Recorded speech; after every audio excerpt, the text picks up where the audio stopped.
आप सभी का बहुत बहुत स्वागत है साथियों। एनसीईआरटी और एससीईआरटी हिस्ट्री का निचोड़ वाला एमसीक्यू में, जिसमें हम लोग यहाँ पे आज की वीडियो में एनसीईआरटी हिस्ट्री का चैप्टर 7 और एससीईआरटी हिस्ट्री का ही चैप्टर 6 और चैप्टर 6, ठीक है, वो हम लोग करेंगे। और अगर आप बीपीएससी या बीएसएससी या दरोगा की या कोई भी कंपटीशन का तैयारी कर रहे हैं तो ये वीडियो आपके लिए बहुत इंपॉर्टेंट है। और चैप्टर 6 का क्या नाम है? देसी जनता को सभ्य बनाना, राष्ट्र को शिक्षित करना। बीपीएससी ने यहीं से आपको पूछा हुआ है बहुत सारा प्रश्न, और इस वीडियो में मैं भी वो प्रूफ भी दिखाऊंगा कि बीपीएससी कहाँ से पूछ रहा है प्रश्न इस आपको चैप्टर से। और ये एग्जामिनर का फेवरेट चैप्टर है, ठीक है। यहाँ से बहुत ज़्यादा प्रश्न आते हैं बीपीएससी में, ठीक है।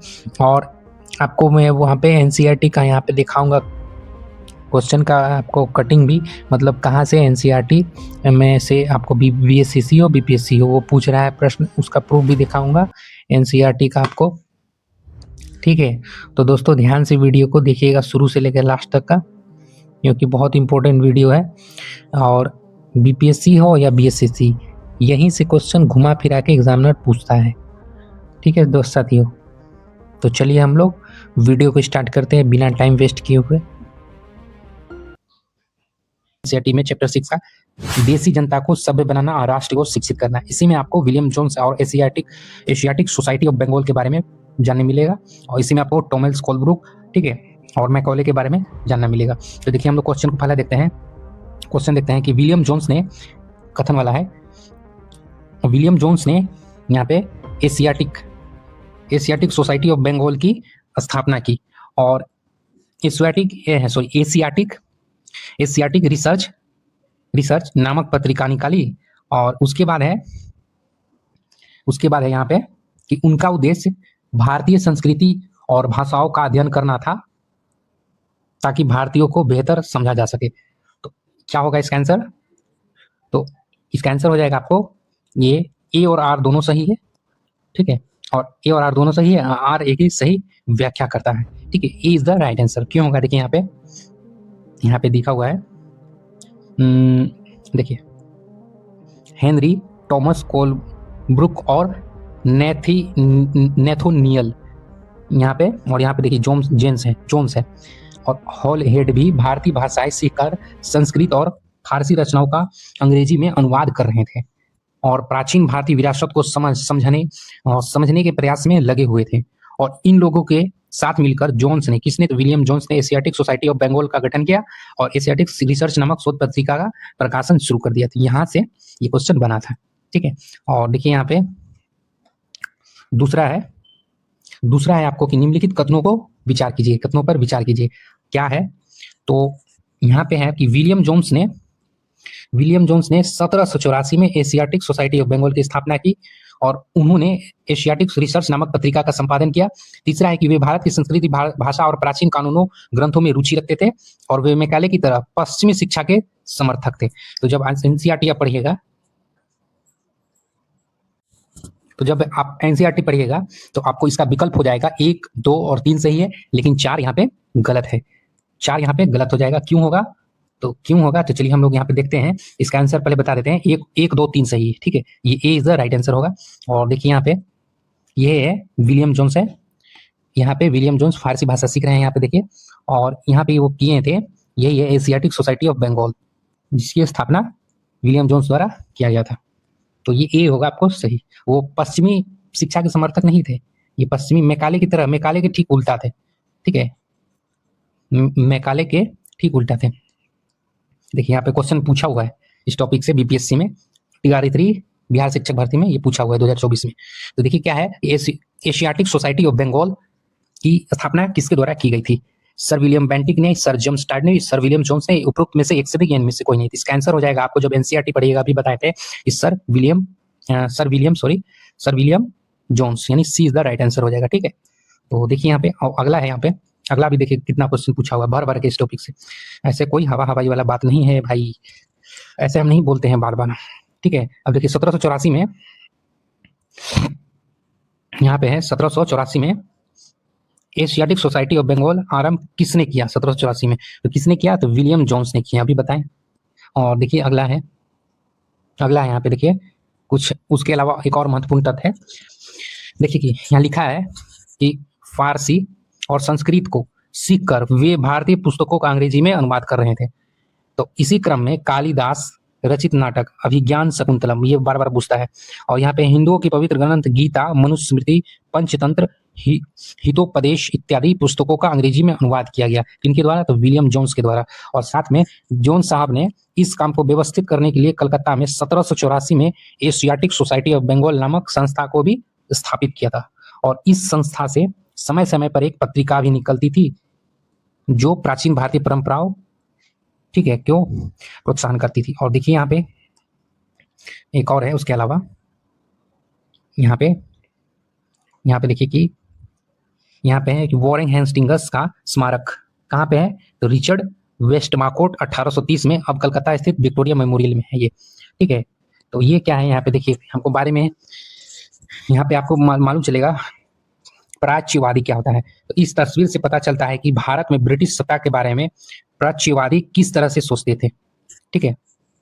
यहाँ पे आप देख सकते हैं कि उस ऊपर हेस्टिंग्स, वॉरेन हेस्टिंग्स की भव्य प्रतिमा है जो प्राच्यवादियों के भारी समर्थक थे, ठीक है। और इसके तरफ एक पंडित है और दूसरी तरफ नीचे बैठा हुआ एक मुंशी दिखाई दे रहा है। और यहाँ क्या है कि हेस्टिंग्स तथा अन्य प्राच्यवादी भारतीय विद्वानों से विभिन्न भारतीय भाषाएं सीखना चाहते थे और जिन्हें वो कई बार केवल बोली और समझते केवल बोलियां समझते और वर्नाकुलर नाम देते थे। यही है वर्नाकुलर, ठीक है। तो यहाँ से क्वेश्चन बना नहीं है लेकिन बन सकता है।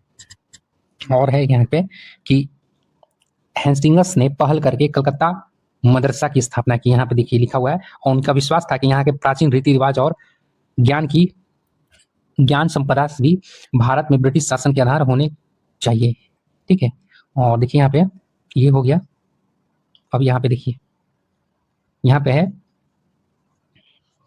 यहाँ मैकॉले के ही अंततः अंग्रेजी सरकार ने मान लिया और 1835 में इसी के आधार पर एक अधिनियम पारित किया और इसे ही आधुनिक शिक्षा का अधिनियम के नाम से जाना जाता है। तो यही है मैकॉले यहाँ पे और उनका अध्ययन कक्ष, यही लॉर्ड मैकॉले, ठीक है। अब अगला है देखिए कि ब्रिटिशों का मानना था कि भारतीयों को सभ्य बनाना उनका कर्तव्य है, ऐसा लगता था उनको। अब देखिए कारण क्या है, पढ़ते हैं रीजन। वे भारतीयों को अपने जैसा बनाना चाहते थे ताकि भारत पर शासन करना आसान हो जाए, ठीक है। तो देखिए यहाँ पे कि अब ऑप्शन हम लोग पढ़ते हैं कि ए और आर दोनों सही है और आर ए की सही व्याख्या करता है, या ए और आर दोनों सही है पर आर ए की व्याख्या नहीं करता है, या ए सही है और आर गलत है, या ए गलत है या आर सही है। तो जब एनसीईआरटी पढ़िएगा आपको तो इसका हूबहू ए आपको हो जाएगा answer, A is the right answer, ठीक है। अब देखिए अगला हम लोग देखते हैं। अगला है कि लॉर्ड मैकॉले का मानना था कि भारतीय शिक्षा में अंग्रेजों को बढ़ावा देना चाहिए। किसका मानना था? तो लॉर्ड मैकॉले का।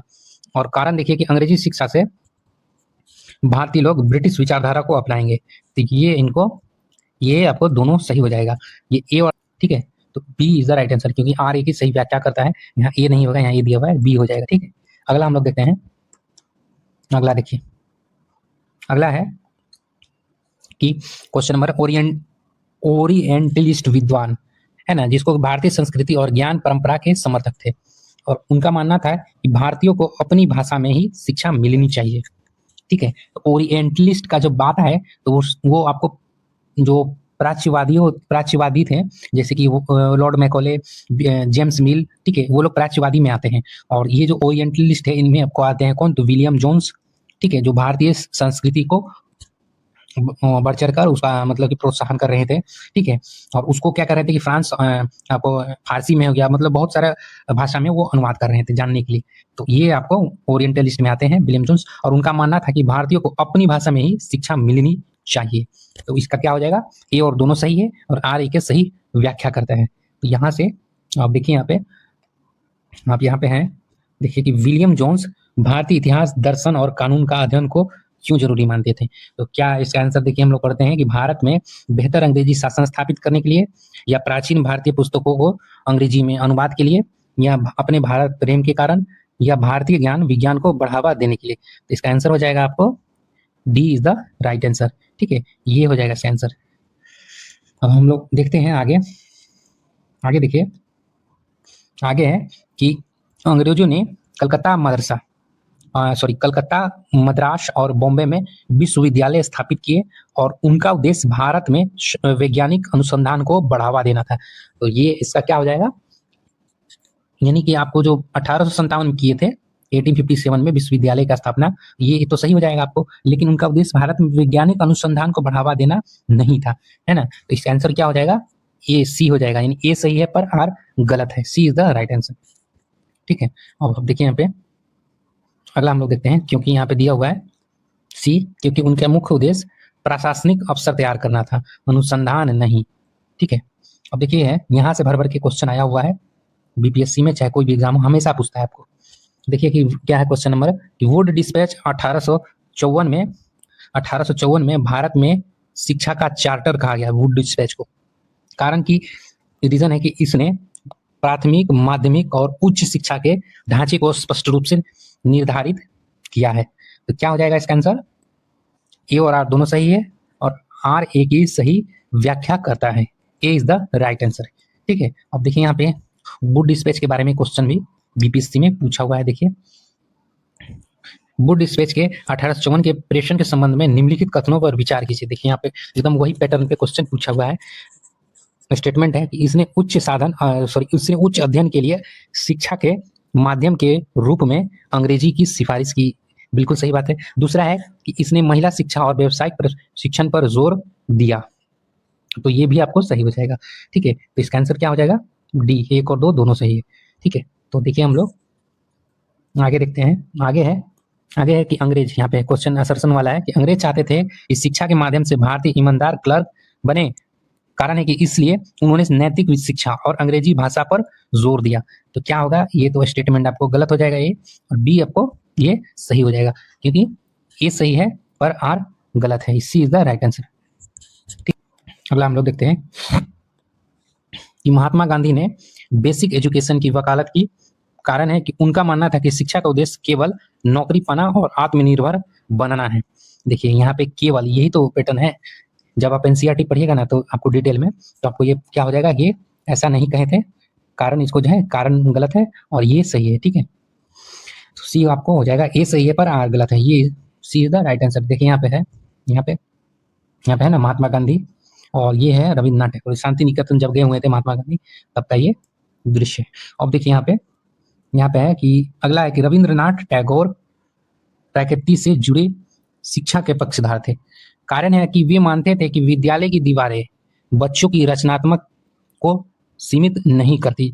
ये आपको बिल्कुल गलत हो जाएगा, सीमित नहीं मानते थे, वो मानते थे कि बच्चों की रचनात्मकता को आपको सीमित करती है, ये ऐसा मानते थे। ठीक है, इसका क्या हो जाएगा, ये गलत है, ये सही है, सी हो जाएगा, सी इज द राइट आंसर। अब देखिए यहाँ पे अगला हम लोग देखते हैं, दूसरा है कि ब्रिटिश ने आधुनिक शिक्षा की स्कूलों की शुरुआत की। ठीक है, ताकि भारतीयों में सोचने की स्वतंत्र विकसित हो सके। तो अब कारण है कि वे नहीं चाहते थे कि भारतीय शासन के खिलाफ सोचे, ये तो बिल्कुल सही हो जाएगा, लेकिन आपको ये जो स्टेटमेंट है यहाँ की भारतीयों में सोचने की स्वतंत्र विकसित हो, ऐसा बिल्कुल नहीं चाहते थे। तो इसका क्या हो जाएगा, ए गलत है पर ये आर सही है। ठीक है, डी हो जाएगा, ए गलत है पर आर सही है, D is the right answer. अब देखिए यहाँ पे है, प्रारंभिक अंग्रेज अधिकारी भारतीयों को उनकी परंपरा से जुड़ने वाले स्कूल खोलना चाहते थे। तो अगला हम लोग देखते हैं कि इसलिए उन्होंने संस्कृत और फारसी शिक्षा पर ध्यान दिया। तो ये क्या हो जाएगा कि ए और आर दोनों सही है और आर ए की सही व्याख्या करता है, यानी ए इज द राइट आंसर हो जाएगा। ठीक है, ए इज द राइट आंसर। चलिए हम लोग अगला देखते हैं, नेक्स्ट क्वेश्चन है कि निम्नलिखित में से कौन सा गलत है, गलत हमको जानना है, निम्नलिखित में से कौन सा गलत है। देखिए कि वुड डिस्पैच 1854 में जारी किया गया था और इसका उद्देश्य भारत में शिक्षा के प्रसार को रोकना था। और इसने शिक्षा के विभाग की स्थापना की और सिफारिश की, बिल्कुल सही बात है, ये आपको गलत हो जाएगा। और इसने शिक्षक प्रशिक्षण साथ साथ खोलने का सुझाव दिया, तो ये आपको 1 2 3 ये सब सही है, लेकिन बी गलत हो जाएगा। बी इसका आंसर क्या हो जाएगा, आपको answer B is the right answer. ठीक है, सिविल मिशन का क्या अर्थ है, तो सिविल मिशन का क्या अर्थ होगा, भारतीयों की ब्रिटिश संस्कृति में ढालना, भारतीयों को उनके धर्म से दूर करना, या भारतीयों को स्वव्यवस्थित शिक्षा देना, या भारतीयों को स्वतंत्र बनाना। तो ये इसका क्या हो जाएगा, आपको ए जब पढ़िएगा एनसीईआरटी उसमें दिया हुआ है कि भारतीयों को ब्रिटिश संस्कृति में ढालना, ये आपको आंसर हो जाएगा। आप देखिए यहाँ से क्वेश्चन भी पूछा हुआ है बीपीएससी में, पहले यहाँ पे देखते हैं। ये देखिए कि तीसरा में है कि भारत में आधुनिक शिक्षा प्रणाली की नींव डैश के द्वारा रखी गई थी। तो किसके द्वारा रखी गई थी, 1813 का चार्टर एक्ट, या 1835 के मैकॉले के मिनट्स, और 1854 का वुड का आदेश पत्र, या 1882 का हंटर कमीशन। जब एनसीईआरटी पढ़िएगा तो बी होगा, यानी मैकाले के 1835 के मिनट के हिसाब से। यहाँ पे बीपीएससी असिस्टेंट 2024 में पूछा हुआ है, देखिए यहाँ पे क्वेश्चन भी लिए हैं।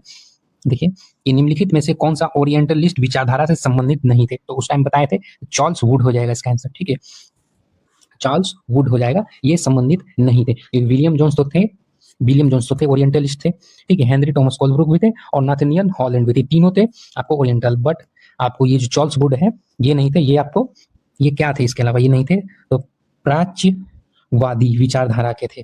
ठीक है, अब हम लोग अगला देखते हैं। अगला है कि मैकाले के मिनट्स ऑफ एजुकेशन 1835 के अनुसार शिक्षा का माध्यम होना चाहिए, तो क्या था, तो अंग्रेजी था इसका। ठीक है, संस्कृत, फारसी और उर्दू ये नहीं था। देखिए यहाँ पे अगला है कि भारत में सबसे पहले विश्वविद्यालय कब स्थापित किए गए, तो अभी उससे पहले बताए थे कि 1857 में। अब देखिए यहाँ पे इसके कुछ यहाँ पे क्वेश्चन भी था।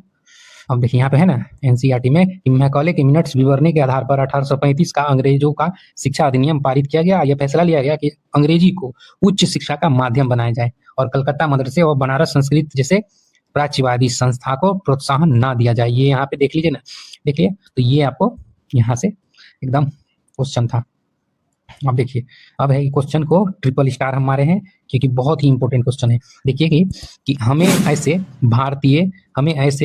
भारतीय चाहिए जो रंग और रक्त से भारतीय हो, परंतु स्वाद, राय और नैतिकता बुद्धि से अंग्रेज हो। और किसने कहा था कि एक अच्छे यूरोपीय पुस्तकालय का केवल एक खाना ही भारत और अरब के समूचे देसी साहित्य के बराबर है। तो कौन कहते हैं आपको, तो इसका आंसर हो जाएगा सी, है ना, लॉर्ड मैकॉले। कहाँ था, तो आपको दिखाते हैं, जब आप एनसीईआरटी पढ़िएगा उसमें हूबहू दिया हुआ है यहाँ पे कि मैकॉले का कहना था कि एक अच्छे यूरोपीय पुस्तकालय का केवल एक खाना ही भारत और अरब के देसी साहित्य के बराबर है। और उनका तर्क था कि भारत में ब्रिटिश सरकार को प्राच्यवादी ज्ञान पर, यानी विलियम जोन्स वाला, और आपको जो वहाँ पे टॉमस कोलब्रुक के बारे में बताए थे, तो उनके जैसा सोच वाला यानी प्राच्यवादी ज्ञान पर सरकारी पैसा बर्बाद नहीं करना चाहिए, क्योंकि इससे कोई फायदा होने वाला नहीं है। यहाँ से आपको यहाँ पे देखिए कि यहाँ पे है कि थॉमस बेबिंगटन मैकॉले और उनका अध्ययन कक्ष, यही थे थॉमस मैकॉले, है ना, लॉर्ड मैकॉले भी नहीं होते, यही थे। ठीक है, चलिए अब देखिए, अब है अगला क्वेश्चन की, अगला है कि टैगोर द्वारा स्थापित विद्यालय का नाम क्या था, शांति निकेतन या विश्व भारती या उपरोक्त में से एक से इनमें से कोई नहीं। इसका आंसर क्या हो जाएगा, शांति निकेतन, ए इज द राइट आंसर। कब हुआ था, तो 1901 में। ठीक है, 1901 में किए थे शांति निकेतन की स्थापना। तो देखिए यहाँ पे अगला है कि गांधी जी की नई तालीम का मूल उद्देश्य क्या था, सरकारी नौकरी आधारित शिक्षा या आत्मनिर्भर आधारित शिक्षा या अंग्रेजी शिक्षा या सरकारी शिक्षा, तो इसका B is the right answer हो जाएगा। ठीक है, अब देखिए यहाँ पे है कि वुड डिस्पैच के अनुसार शिक्षा की जिम्मेदारी किस पर डाली गई थी, तो इसका क्या हो जाएगा, ना राजा पर डाली गई थी या ब्रिटिश संसद पर या स्थानीय निकाय पर, तो इसका आंसर हो जाएगा प्रांतीय सरकारों पर, वहां के जो प्रांतीय सरकार थे उन पे डाली गई थी। अब देखिए कि ओरिएंटल कॉलेज कहाँ स्थापित किया गया था, दिल्ली में, कलकत्ता में, बनारस में या बम्बई में, तो कलकत्ता में अब सर्वप्रथम ओरिएंटल कॉलेज स्थापित किया गया था। अब देखिए यहाँ से क्वेश्चन भी पूछा हुआ है, तो देखते हैं हम लोग यहाँ पे, देखिए यहाँ पे देखिए तो लिखा ही, अगला हम लोग देखते हैं। अगला, तो साथियों आप लोगों को मैं एनसीईआरटी और एससीईआरटी का चैप्टर 7 का एमसीक्यू जितना हो सकता था, मेन क्वेश्चन जो बन सकता था वो हम करा दिए हैं। और वीडियो को आप लोग सपोर्ट कीजिएगा और चैनल को सब्सक्राइब करके वीडियो को लाइक कीजिएगा, दोस्तों के पास जरूर शेयर कीजिएगा। ठीक है साथियों, और इसके बाद आपको चैप्टर 8 का एमसीक्यू आएगा जो कि बहुत ही महत्वपूर्ण वीडियो होगी। मिलते हैं चैप्टर 8 की वीडियो के साथ। जय हिंद साथियों।